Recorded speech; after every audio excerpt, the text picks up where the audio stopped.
55세 이후에도 즐거움을 잃지 않는 비결. 여러분 구독, 좋아요 한 번씩만 꼭 좀 부탁드리겠습니다. 영상 제작에 큰 힘이 되거든요. 당신은 언제 마지막으로 배꼽 빠지게 웃어본 적이 있습니까? 아침에 눈을 떴을 때 오늘 하루가 기대된 적은 언제였습니까? 밤에 잠들기 전에 하루가 고마웠던 적은 최근에 있었습니까? 만약 머릿속에서 이 질문들에 선뜻 대답이 떠오르지 않는다면 지금부터 이 이야기를 꼭 끝까지 들어보시길 바랍니다. 사람들은 인생의 절반을 넘기면 어느 순간부터 이렇게 말합니다. 재미있는 일이 하나도 없어. 요즘은 뭐가 즐거운지 모르겠어. 예전엔 작은 것에도 웃음이 났는데 요즘은 그저 흘러가는 대로 사는 것 같아. 이런 말들이 입버릇처럼 나오기 시작할 때 그건 내 마음의 안쪽에서 무언가가 조금씩 무너지고 있다는 신호입니다. 더 이상 새로운 걸 시도하지 않고 누군가와 웃으며 수다를 떨 일도 줄어들고 내가 좋아하던 취미가 있었는지조차 생각이 나지 않는다면 그건 분명 즐거움이라는 감정이 내 삶에서 멀어지고 있다는 증거입니다. 55세 이후는 생각보다 변화가 많은 시기입니다. 누군가는 직장에서 퇴직을 맞이하고 누군가는 부모의 장례를 치르고 누군가는 자녀의 독립을 겪고 어떤 이들은 반려자를 떠나보내거나 몸의 병을 마주하며 매일을 견디게 됩니다. 그렇게 익숙했던 많은 것들이 조금씩 나로부터 떠나가게 되면서 나는 점점 고요해지고 그 고요는 어느 순간 쓸쓸함으로 바뀝니다. 하지만 여기서 한 가지 중요한 사실이 있습니다. 그 쓸쓸함은 절대 피할 수 없는 숙명이 아니라 지금부터라도 충분히 바꿀 수 있는 감정이라는 것입니다. 그리고 그 변화의 열쇠는 다름 아닌 즐거움을 향한 작은 습관에서 시작됩니다. 즐거움은 어떤 사람에게는 노래를 부르는 것이고 또 어떤 사람에게는 새벽 햇살을 맞으며 걷는 것입니다. 또 다른 이에게는 손주와의 대화일 수도 있고 나만의 공간에서 조용히 그림을 그리는 것일 수도 있습니다. 그 형태는 다 다르지만 한 가지 공통점은 즐거움을 자주 경험하는 사람일수록 삶에 대한 만족감이 크고 몸도 마음도 훨씬 건강하다는 사실입니다. 실제로 연구에 따르면 55세 이후에도 자주 웃고 기쁨을 느끼는 사람들은 우울증과 치매에 걸릴 확률이 현저히 낮으며 뇌의 전두엽이 더 활성화되어 창의력과 판단력이 유지된다고 합니다. 뿐만 아니라 심장 박동과 호흡이 안정되면서 혈압이 낮아지고 수면 질도 좋아진다는 결과도 있습니다. 한마디로 즐거움은 약이 됩니다. 무기력함을 몰아내는 해독제가 되고 정서적 허기를 채워주는 영양제가 됩니다. 그리고 그 어떤 약보다 오래 지속되고 깊이 스며듭니다. 하지만 이쯤에서 많은 분들이 이렇게 말합니다. 그럼 나도 즐겁게 살고 싶은데 도대체 어떻게 해야 하지? 어디서부터 시작해야 하지? 이 나이에 무언가 새로 시작할 수 있을까? 혼자라서 용기가 안 난다. 체력도 예전 같지 않아서 시도할 엄두가 안 난다. 아마 당신도 그런 경험이 있을 겁니다. 분명히 해야 할 일은 없는데도 마음 한구석이 허전하고 답답하게 느껴지는 날, 무기력하게 하루를 흘려보내고 나면 나는 대체 뭘 한 걸까 하는 공허함만 남습니다. 사실 50대 중반 이후가 되면 이런 감정이 더 자주 찾아옵니다. 눈에 띄게 삶의 속도가 느려지고 몸은 쉽게 피로해지며 사회와의 접점은 점점 줄어듭니다. 그러면서 어느 순간 나는 점점 세상에서 멀어지고 있다는 막연한 거리감을 느끼게 됩니다. 예전에는 누군가와 약속을 잡고 무언가를 준비하고 기대하며 기다리는 순간들이 있었지만 요즘은 그런 설렘조차 잊고 지낸다는 분들이 많습니다. 그냥 하루하루를 버틴다는 말, 시간이 너무 길게 느껴진다는 말, 이런 표현 속에는 사실 삶의 활력이 사라졌다는 안타까운 현실이 담겨 있습니다. 하지만 여기서 다시 한번 강조하고 싶은 것이 있습니다. 바로 지금 이 시점은 무언가를 마무리하는 시기가 아니라 오히려 다시 새로 시작할 수 있는 절호의 기회라는 사실입니다. 왜냐하면 지금은 누구의 눈치를 보지 않아도 되고 남들 기준에 맞춰 살 필요도 없기 때문입니다. 지금부터는 정말 내가 원하는 삶을 스스로 선택할 수 있는 시기입니다. 그동안 살아오느라 참고 견디고 미뤄두었던 일들이 있었다면 지금이 바로 그 일들을 다시 꺼내볼 시간입니다. 내가 하고 싶었던 공부, 배우고 싶었던 악기, 도전해보고 싶었던 취미생활, 이제는 그런 것들을 마음껏 시도해도 되는 시기입니다. 그럼에도 불구하고 많은 분들이 자신감이 없다고 말합니다. 이 나이에 뭐라도 새로 시작할 수 있을까? 사람들과 어울리기엔 너무 늦은 것 아닐까? 지금 뭘 한다고 인생이 달라지겠어? 이런 생각이 들면 한 걸음도 내딛기가 어렵죠. 하지만 지금 이 순간에도 당신과 같은 나이에 인생의 즐거움을 되찾은 사람들이 분명히 있습니다. 그들은 처음부터 대단한 결심을 한 것이 아닙니다. 단지 아주 사소한 일부터 다시 시작했을 뿐입니다. 산책을 나가서 하늘을 바라보는 것, 예쁜 찻잔에 따뜻한 차를 따라 마시는 것, 어린 시절 즐겨 들었던 노래를 다시 틀어보는 것, 이처럼 아주 작은 일부터 내 감정을 깨우고 내 안의 즐거움을 다시 불러오는 연습을 시작한 겁니다. 중요한 것은 지금 내 마음에 어떤 감정을 담을 것인가입니다. 무심코 지나가는 하루에도 내가 기뻐할 수 있는 단서를 찾아낼 수 있다면 그 하루는 분명히 특별해집니다. 그리고 그런 하루가 쌓이면 그것이 바로 즐거운 인생이 됩니다. 55세 이후의 삶이 왜 중요한가? 그 이유는 이제부터가 내가 진짜 주인으로 사는 시간이기 때문입니다. 이제는 누구를 위해 사는 것이 아니라 나를 위한 삶, 나를 위해 시간을 쓰고 나를 기쁘게 하기 위해 노력하는 삶이 시작되는 시기입니다. 혹시 지금 마음 한구석에 늦었다는 생각이 들었다면 지금 이 이야기로 그것을 버리시기 바랍니다. 인생은 시계처럼 똑같은 속도로 흐르지 않습니다. 누구는 20대에 전성기를 맞이하고 누구는 60대에 꽃을 피우기도 합니다. 중요한 것은 지금 당신이 다시 한번 자신을 사랑해 보겠다고 마음먹는 그 순간입니다. 지금 이 목소리를 듣고 있는 당신은 이미 첫 걸음을 내디딘 것입니다. 이제는 거기서 멈추지 말고 작은 실천을 해보면 됩니다. 조금 더 따뜻한 말 한마디를 꺼내보고 조금 더 천천히 걸으며 주변을 돌아보는 것부터 시작해보면 됩니다. 당신 안에는 여전히 웃을 수 있는 감정이 있고 감동할 수 있는 여백이 있으며 누군가에게 마음을 줄 수 있는 에너지가 남아 있습니다. 그 감정들이 바로 앞으로의 삶을 다시 즐겁게 만들어줄 원천이 됩니다. 인생의 후반전은 오히려 전반전보다 훨씬 더 깊고 훨씬 더 풍부하고 훨씬 더 나다운 시간이 될 수 있습니다. 그리고 그 중심에는 반드시 작은 즐거움이 자리를 잡고 있습니다. 이제 그 즐거움을 하나씩 찾아가는 여정을 함께 시작해 보겠습니다. 지금 이 이야기를 듣고 있는 바로 당신에게 이 여정은 분명히 가장 특별한 순간이 될 것입니다. 55세 이후 즐거움을 되찾는 첫 번째 습관, 아침을 다르게 시작하는 법. 당신의 아침은 어떤 모습입니까? 눈을 뜨자마자 핸드폰을 확인하고 뉴스를 틀어놓은 채 무심하게 커피를 마시고 아무 생각 없이 텔레비전 앞에 앉아 시간이 흘러가길 기다리는 아침을 보내고 있지는 않습니까? 아침은 하루의 얼굴입니다. 하루를 어떻게 시작하느냐에 따라 그날의 기분도 달라지고 그날의 에너지도 달라집니다. 그리고 바로 이 아침 시간은 인생 후반부를 더 즐겁게 살아가기 위한 가장 중요한 열쇠가 됩니다. 많은 사람들이 아침을 가볍게 생각합니다. 하지만 아침에 단 30분만 나에게 집중하는 시간을 만들면 몸도 마음도 신기할 만큼 달라지기 시작합니다. 아침이 달라지면 하루가 달라지고 하루가 달라지면 삶 전체의 결이 달라집니다. 그러면 어떻게 아침을 다르게 시작할 수 있을까요?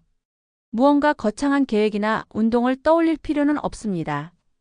중요한 건 아주 사소하지만 의식적인 루틴을 만드는 것입니다.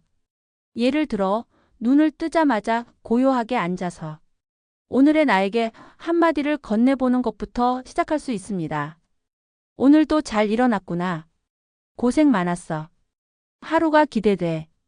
이런 간단한 말이라도 스스로에게 따뜻하게 말해보는 순간 우리의 뇌는 긍정적인 회로를 활성화시키기 시작합니다.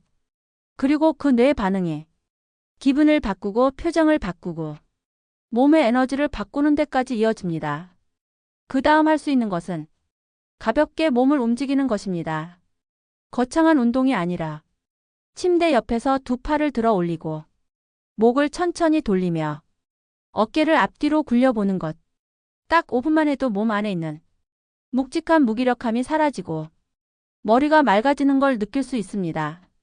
그리고 만약 여유가 있다면 창문을 열고 바깥 공기를 마셔보세요.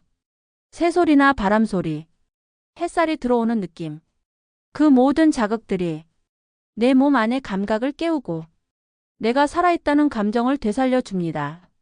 그 이후에 따뜻한 물 한 잔을 마시고 내가 좋아하는 향의 차를 우려보는 것도 좋습니다.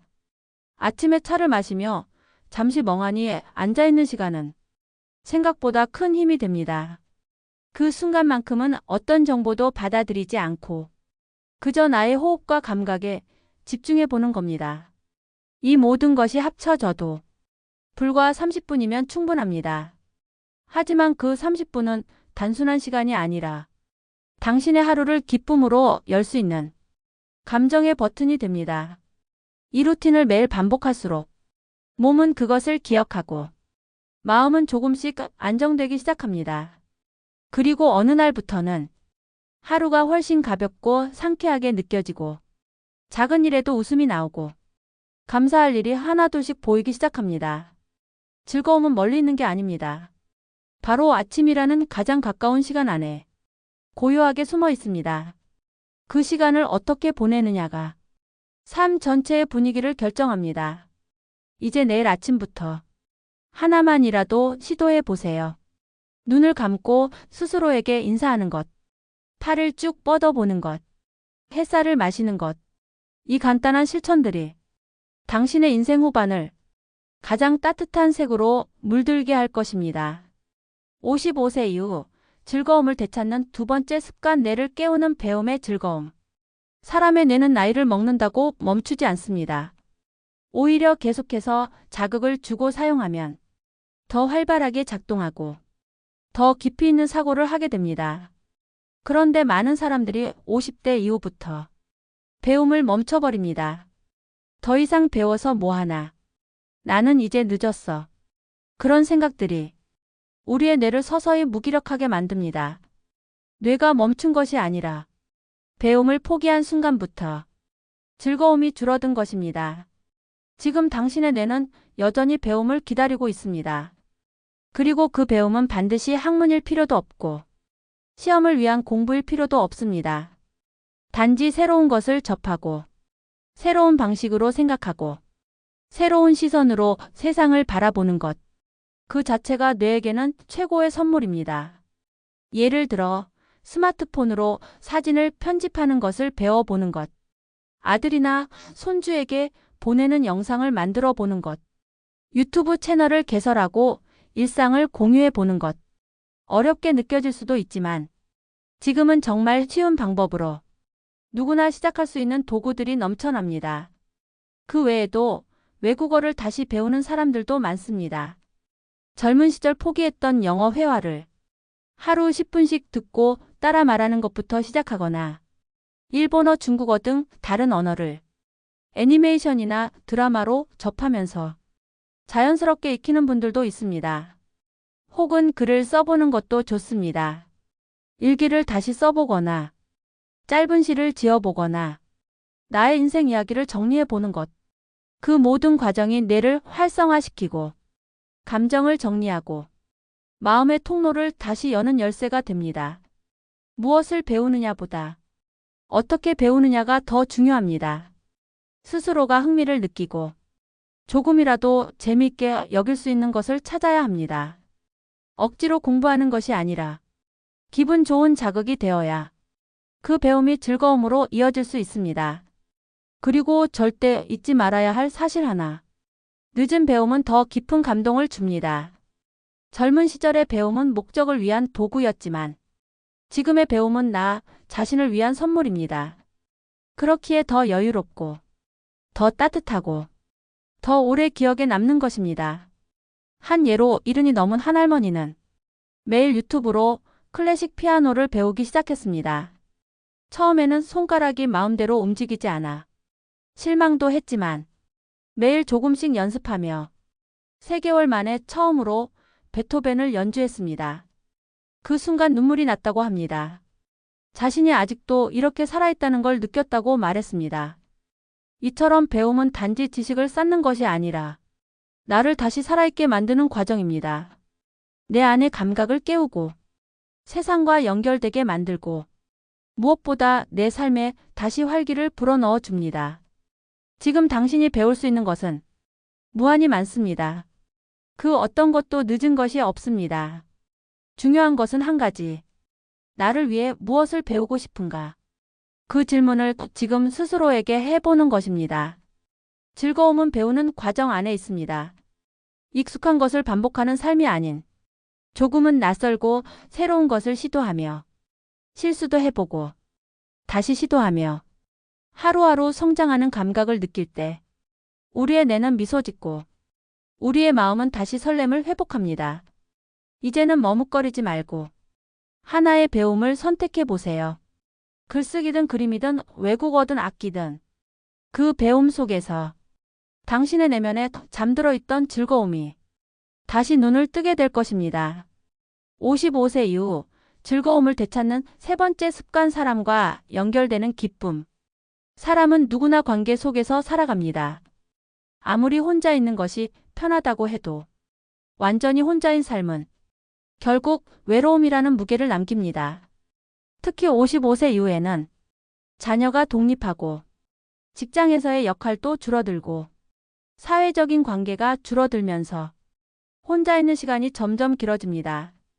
처음에는 편하고 조용해서 좋다고 느끼지만 어느 순간부터는 누구에게 연락할 이유도 없고 연락 오는 사람도 없고 그런 날들이 이어지다 보면 나는 점점 더 침묵 속으로 들어가게 됩니다. 그런데 여기서 중요한 점은 외로움은 즐거움의 반대말이라는 것입니다. 사람은 누군가와 연결되어 있을 때 비로소 웃고 이야기를 나누고 공감하고 따뜻함을 느끼게 됩니다. 그러므로 즐거움을 되찾고 싶다면 사람과의 연결을 회복해야 합니다. 그 연결은 반드시 깊고 오랜 관계일 필요는 없습니다. 그저 오늘 하루 나에게 말을 건넨 누군가와 짧은 미소라도 나누는 것. 그것만으로도 내 마음은 따뜻해집니다. 이제 질문해 보세요. 요즘 나와 자주 연락하는 사람이 있는가? 내가 먼저 전화를 걸어본 적은 언제인가? 내 마음을 털어놓을 수 있는 사람은 누군가? 만약 떠오르는 얼굴이 없다면 지금부터 천천히 새로운 사람과의 연결을 시도해 보는 것도 좋습니다. 동네 복지관이나 문화센터에는 시니어들을 위한 프로그램이 많이 열려 있습니다. 걷기 모임, 노래 교실, 요가나 스트레칭 수업, 책 읽기 모임.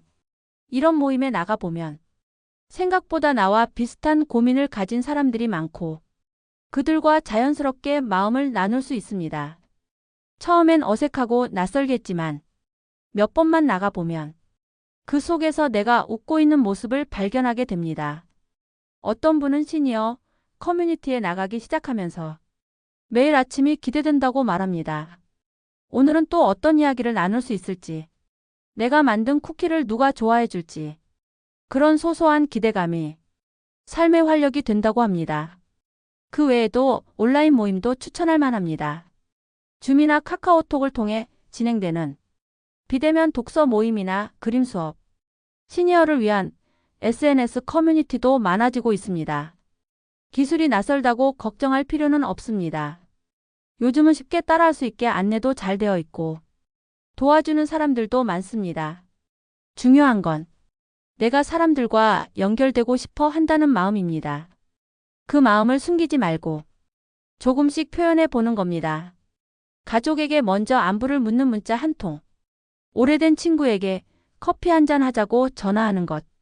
옆집 이웃에게 따뜻한 말 한마디 건네는 것. 이런 작은 실천들이 나를 다시 사람들과 연결해 줍니다. 사람과 연결될 때 우리의 마음은 녹습니다. 혼자서는 해결되지 않던 고민도 누군가의 한마디로 가벼워지고 나 혼자가 아니라는 사실만으로도 세상이 훨씬 따뜻하게 느껴집니다. 즐거움은 결국 사람과 함께 있을 때 더 커지는 감정입니다. 누군가와 나눈 웃음, 함께한 산책, 공감했던 이야기, 그 모든 것들이 기억에 오래 남고 삶의 의미가 됩니다. 이제는 용기를 내보세요. 연락을 기다리는 사람이 아니라 연락을 먼저 건네는 사람이 되어 보세요. 사람과 연결되는 기쁨은 생각보다 가까이에 있으며 당신이 손을 뻗기만 하면 기적처럼 다시 돌아옵니다. 55세 이후 즐거움을 되찾는 네 번째 습관, 몸을 움직이며 기분을 바꾸는 법. 사람의 기분은 마음에서만 시작되지 않습니다. 우리의 기분은 몸에서 시작되기도 합니다.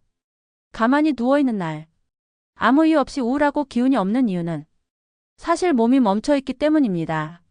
몸이 움직이지 않으면 뇌도 정지 상태가 됩니다.